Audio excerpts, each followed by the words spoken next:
at a time, there was a king who carried great anger and sadness in his heart.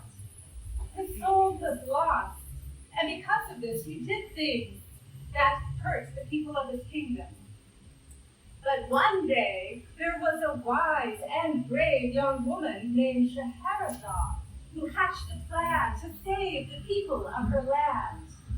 She married the king, and on their wedding night, she said, "Oh, king, please let me tell one last story to my sister Dunyazade before the sun rises." The curious king agrees.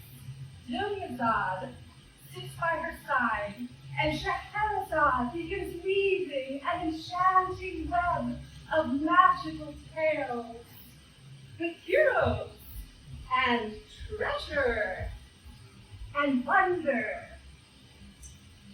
Dunyazade encourages her to continue, and the king is utterly enthralled.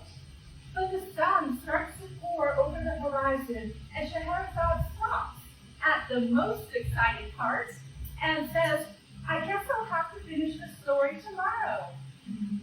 Well, the king agrees because he just had to hear what happens next.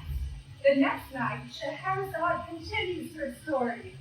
And this happens night after night after night for 1,001 nights.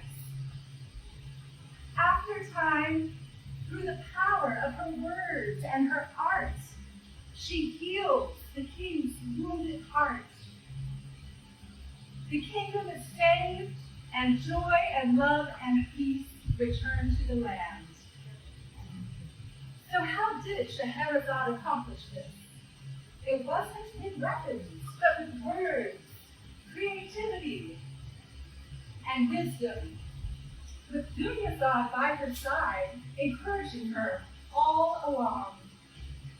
The story of these two sisters, my friends, is a reminder that hope and healing happen not in isolation, but in community with others. And so I leave you with this question. How are you like Scheherazade? How are you like Dunyazade? In what ways do the stories we share and the gifts of art we create serve to bring joy, hope, and healing to those around us? Bravo.